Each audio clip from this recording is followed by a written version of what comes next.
Hello students, welcome to my YouTube channel. Our today's topic is manufacturing account, class plus one, chapter number 16. आज की video के अंदर आप पढ़ेंगे कि what do mean by manufacturing account and what are the points you will be remember while you are writing manufacturing account. What are the items shown on the debit side of manufacturing account and what are the items shown in the credit side of manufacturing account. क्योंकि पिछले video के अंदर आपने trading account को पढ़ा जिसमें किस प्रकार से what do mean bye trading account, how it is prepare, किस प्रकार से ये बनाया जाता है, उस सारी बातों के बारे में आपने जानकारी जो है प्राप्त कर ली है कि किस प्रकार से जो है वो ट्रेडिंग अकाउंट बनाया जाता है और ट्रेडिंग अकाउंट बनाते समय आप कौन कौन सी बातों को ध्यान में रखते हैं, वो सारी की सारी बातें जो है आपने पिछले वीडियो के अंदर पढ़ी. तो पहली बात आती है कि what do mean by manufacturing account. Manufacturing account is account which tells you about the cost of production of the business. Manufacturing account को, निर्माणी खाते को बनाने का मुख्य उद्देश्य ये होता है कि आप वर्ष के अंत में व्यवसाय के कॉस्ट ऑफ प्रोडक्शन को जानना चाहते हैं.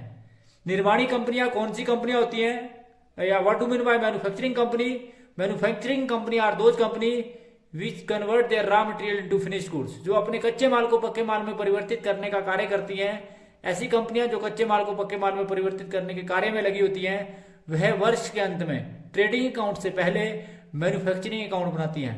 The main purpose to preparing a manufacturing account to know the cost of production of the business. की व्यवसाय की जो कॉस्ट ऑफ प्रोडक्शन है वो कितनी आई, उत्पादन की लागत कितनी आई, उसको जानने के लिए इसे बनाया जाता है. और आप सभी जानते हैं कि निर्माणी खाते द्वारा जो उत्पादन की लागत है उसको आप ट्रेडिंग अकाउंट में ट्रांसफर करते हैं. अतः एक जो निर्माणी है कंपनी है अपने अंतिम खाते के लिए trading account, profit and trading account से पहले मैन्युफैक्चरिंग अकाउंट, फिर ट्रेडिंग अकाउंट, फिर प्रॉफिट एंड लॉस अकाउंट और फिर बैलेंस शीट बनाती है.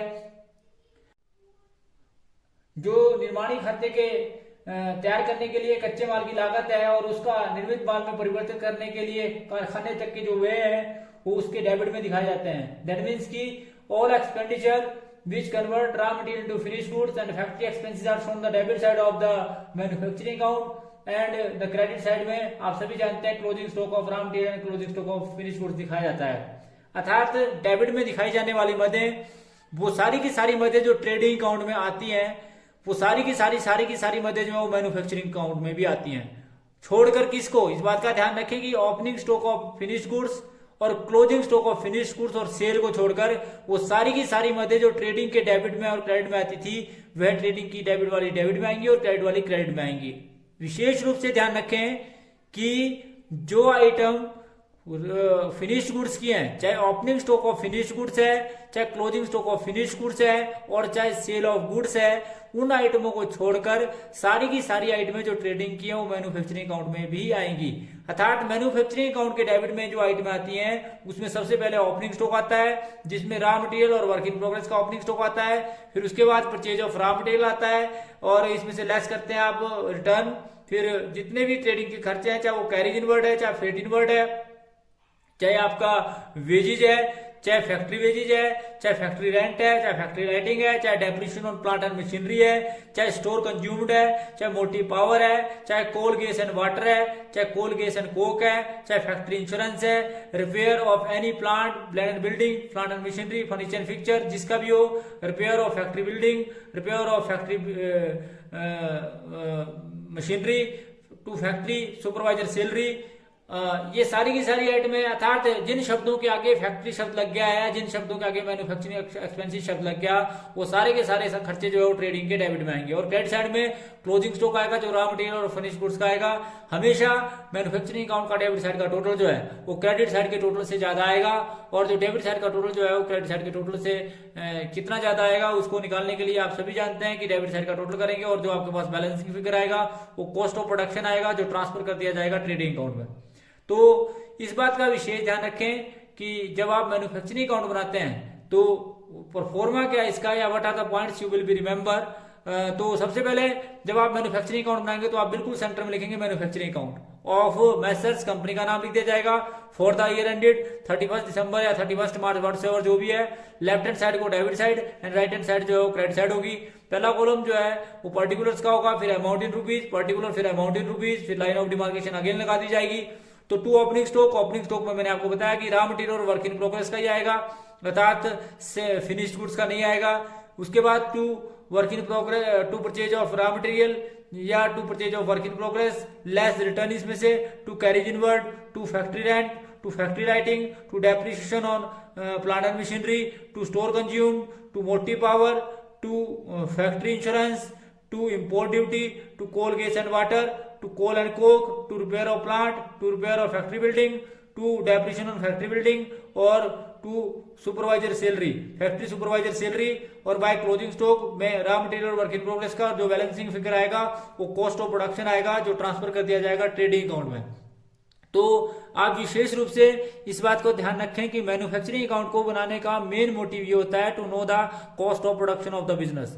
तो वो सारी की सारी आइटमें जो ट्रेडिंग के डेबिट में आती हैं वो मैन्युफैक्चरिंग अकाउंट के डेबिट में आएंगी, छोड़कर किसको, अगर कोई भी फिनिश्ड गुड्स की परचेज है या opening stock of finished goods है या कोई भी फिनिश्ड गुड्स का खर्चा है तो उसको खर्चों को छोड़कर बाकी सारे के सारे खर्चे जो है वो ट्रेडिंग के डेबिट में आएंगे। और क्रेडिट साइड में आपने सबसे पहले तो सेल नहीं लेनी है बल्कि लेना है क्लोजिंग स्टॉक सीधा ही। क्लोजिंग स्टॉक में भी वर्क इन प्रोग्रेस और फिनिश्ड गुड्स का नहीं बल्कि सेमी फिनिश्ड गुड्स यानी कि वर्क इन प्रोग्रेस और रॉ मटेरियल का जो है आपने क्लोजिंग स्टॉक लेना है, ना कि फिनिश्ड गुड्स का। फिनिश्ड गुड्स को नहीं लेना है। तब आप जब टोटल करेंगे तो आप देखेंगे कि टोटल जो है वो डेबिट साइड का ज्यादा आएगा और डेबिट साइड का टोटल जो है वो जो आएगा तो क्लोजिंग स्टॉक हटाने के बाद जो आपके पास आंसर आएगा वो कॉस्ट ऑफ प्रोडक्शन आएगा, जिसे ट्रांसफर कर दिया जाएगा ट्रेडिंग अकाउंट के डेबिट में। तो इस प्रकार से जो है हम इसका परफॉर्मा था और ये सारी बातें आपने ध्यान रखनी है। और जब हम इस क्वेश्चन को करेंगे तो ध्यान रखें कि जो आपका क्लोजिंग स्टॉक है वो केवल मात्र रॉ मटेरियल और वर्क इन प्रोग्रेस का आएगा और सेल नहीं आएगी, क्योंकि सेल हमेशा फिनिश्ड गुड्स की होती है। तो हम एक क्वेश्चन करते हैं जिससे आपको और अधिक क्लियर होगा। Question number 2, prepare manufacturing account from the following particulars. सबसे पहले आपके पास opening stock of work in progress दिया है, फिर closing stock of work in progress दिया है, परचेज ऑफ रॉ मटेरियल दिया है, purchase return of raw material दिया है, वेजेस दिए है, फैक्ट्री रेंट एंड टैक्सेस दिया है, फैक्ट्री सैलरी दिया है, फैक्ट्री पोस्टेज एंड टेलीग्राम दिया है, डेप्रिसिएशन ऑन फैक्ट्री फर्नीचर दिया है, डेप्रिसिएशन ऑन फैक्ट्री बिल्डिंग दिया है और फैक्ट्री मेंटेनेंस दिया है। तो किस प्रकार से आप मैन्युफैक्चरिंग अकाउंट बनाएंगे? जब भी कोई अकाउंट आप प्रिपेयर करते हैं सबसे पहले उसके सेंटर में आप लिखते हैं उस अकाउंट का नाम। तो जैसे हम इसमें लिखा आपने manufacturing account, left hand side जो है debit side and right hand side जो इसकी क्रेडिट साइड है। तो पहला कॉलम आप सभी जानते हैं कि पर्टिकुलर्स का है, फिर अमाउंट इन रुपीज, फिर पर्टिकुलर, फिर अमाउंट इन रुपीज, फिर अगेन लाइन ऑफ डिमार्केशन लगा दी जाएगी। तो जिसमें हमारे पास सबसे पहले ओपनिंग स्टॉक दिया है तो हम सबसे पहले लिखेंगे to opening stock of work in progress और आपके पास दिया है 1950, वो तो 1950 दिया है। उसके बाद आपके पास क्लोजिंग स्टॉक दिया है वर्क इन प्रोग्रेस का, तो आप लिखेंगे by closing stock of work in progress that is 6000 आपके पास दिया है। उसके बाद आप to purchase of raw material दिया है, to purchase of raw material आपके पास दिया है 3,60,000 में से आप रिटर्न घटाएंगे, purchase return, return of raw material 10,000, तो आउटर कॉलम में आप लिखेंगे 3,50,000, तो 3,50,000 आपने लिख दिया। उसके बाद टू वेजेस, तो टू वेजेस आप सभी जानते हैं यदि सिंपल वेजेस दिए या वेजेस एंड सैलरी दी है तो वो भी मैन्युफैक्चरिंग अकाउंट में डेबिट में आएगी। परंतु यहाँ पर अगर वेजेज ऑफ फिनिश गुड्स लिखा है तो वो मैन्युफैक्चरिंग अकाउंट में नहीं आएगी बल्कि वो ट्रेडिंग अकाउंट में आएगी। तो यहाँ पर टू वेजेज 20,000। इसी प्रकार से to factory rent and taxes, तो simple factory rent and taxes, factory के जितने भी खर्चे हैं वो ट्रेडिंग अकाउंट के डेबिट के साथ साथ मैन्युफैक्चरिंग अकाउंट के डेबिट में भी आएंगे। तो मतलब ट्रेडिंग अकाउंट में नहीं आएंगे बल्कि सीधे ही जो है वो मैन्युफैक्चरिंग अकाउंट में आएंगे यदि कंपनी कच्चे माल को पक्के माल में परिवर्तित करने का कार्य करती है। तो जितने भी ट्रेडिंग के डेबिट के खर्चे हैं तो वो सारे के सारे जो है मैन्युफैक्चरिंग अकाउंट के डेबिट में आएंगे। जैसे to factory rent and taxes 6,000 रुपये ये मैन्युफैक्चरिंग अकाउंट के डेबिट में आएगा। इसी प्रकार से to factory salary 10,000, to factory postage and telegram 500, to depreciation on factory furniture 2,000, to depreciation on factory building 5,000 and to factory maintenance 1,500। और जो टोटल किया आपने, टोटल करने के बाद इसका टोटल आया 3,96,950। 3,96,950 में से आपने closing stock of raw material work in progress घटाया 6,000, तो आपके पास जो आंसर आएगा वो आएगा by cost of production transfer to trading account and that is 3,90,950। तो इस प्रकार से आप इसका टोटल आपने सामने करेंगे बराबर 3,96,950 ध्यान दें प्यारे बच्चों, जब आप लोगों को बड़े ध्यान से इस बात को सुने कि इसके अंदर ट्रेडिंग के सारे खर्चे जो है, जो डेबिट साइड में दिखाए गए हैं, वो मैन्युफैक्चरिंग अकाउंट में आएंगे, अर्थात ट्रेडिंग में नहीं आएंगे। ट्रेडिंग अकाउंट में तो जो कॉस्ट ऑफ प्रोडक्शन का जो बैलेंस है वो ट्रांसफर किया जाएगा।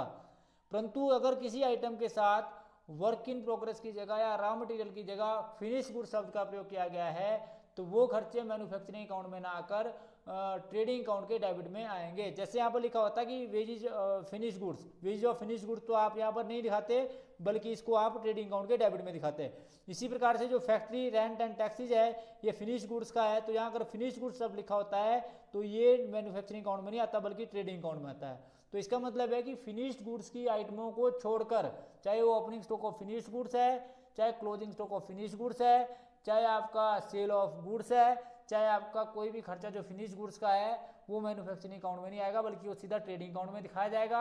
और बाकी जितने भी ट्रेडिंग के खर्चे हो, चाहे वो कोल गैस वाटर है, चाहे मोटी पावर है, चाहे क्लीनिंग चार्जेज है, चाहे वो आपका फैक्ट्री इंश्योरेंस है, चाहे मैन्युफैक्चरिंग एक्सपेंसेज है, वो मैन्युफैक्चरिंग अकाउंट के डेबिट में दिखाए जाएंगे।